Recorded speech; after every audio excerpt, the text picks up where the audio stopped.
Olá para todos, meu nome é Lívia Galvão Vicente e faz mais ou menos um ano que eu me formei em administração pela UERJ.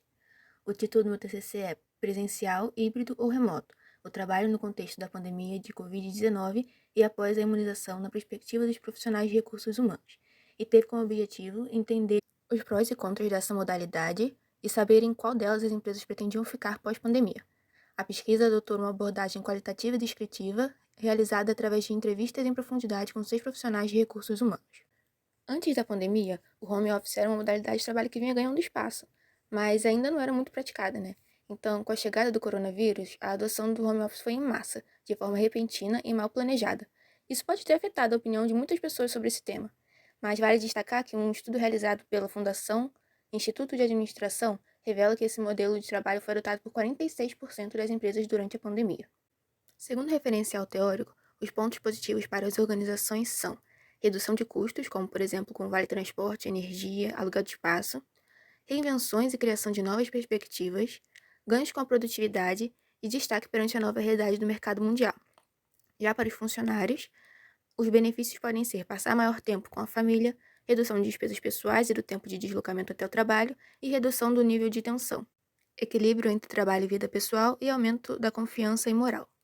Por outro lado, os pontos negativos para as organizações podem ser preocupações com sistemas de informação em redes e segurança cibernética em geral, falta de estrutura na casa dos funcionários e falta de colaboração e bem-estar emocional entre eles.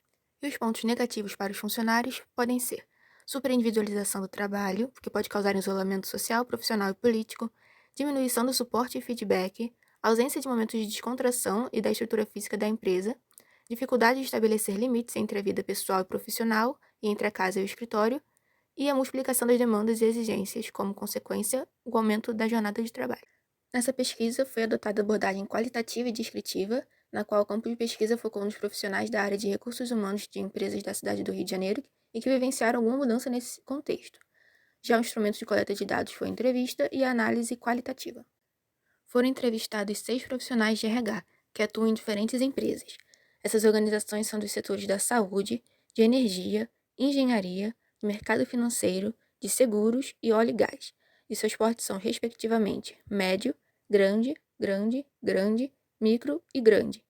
Na época do estudo, a empresa da área de saúde e a do mercado financeiro estavam trabalhando em home office, a seguradora no modelo presencial e as demais no modelo híbrido. E agora, passando para os resultados, o primeiro tópico é a adaptação e infraestrutura.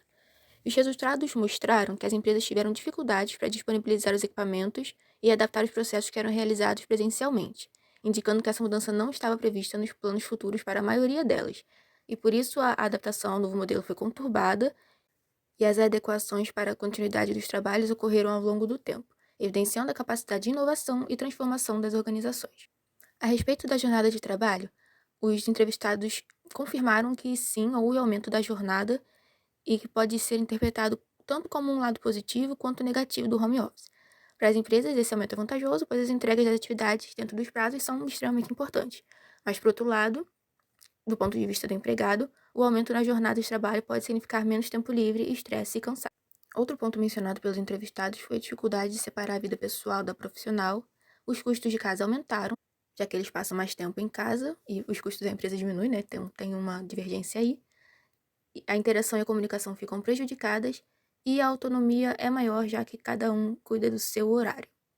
Nesse quadro, podemos ver os principais pontos positivos e negativos mencionados pelos entrevistados, tendo o principal destaque a não necessidade de deslocamento até o trabalho, a qualidade de vida se os horários estiverem ajustados e mais tempo com a família, e com os pontos negativos, a falta de contato com a equipe e a dificuldade de conciliar as tarefas de casa com o trabalho.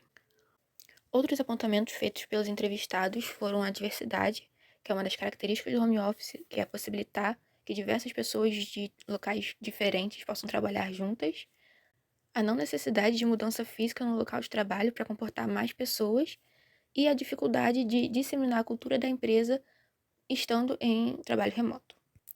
Tendo tudo isso em vista, apenas a empresa do mercado financeiro informou que vai ficar totalmente em home office após a imunização e diminuição dos casos, né? As razões mencionadas foram a compatibilidade desse modelo com o perfil, a visão e os valores da empresa, além de todas as vantagens que o home office apresenta.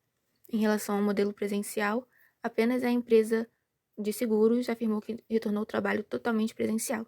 Os motivos que direcionaram essa decisão foram a dificuldade de comunicação e de interação entre os funcionários e o fato de algum deles não produzirem de forma satisfatória, estando em home office. A empresa de engenharia, por sua vez, informou que a ideia da gestão é de voltar ao presencial, e a justificativa é de que o diretor e os gestores gostam de ver todos os funcionários ali trabalhando e interagir com eles. As outras 3 empresas comunicaram a intenção de adotar o modelo híbrido, porque junta os prós e contras do modelo presencial e do modelo remoto.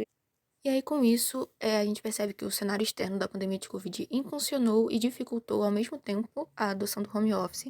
As empresas tiveram que se adaptar e perceberam que tanto o modelo remoto quanto o presencial possuem diversas vantagens e desvantagens, sendo que as lacunas de um são preenchidas pelos benefícios do outro. A pesquisa também mostrou que a modalidade híbrida configurou a melhor opção para os profissionais entrevistados e que cabe a cada empresa analisar os prós e contras desses modelos e relacioná-los com seus objetivos, propósitos e com a imagem que a organização quer difundir.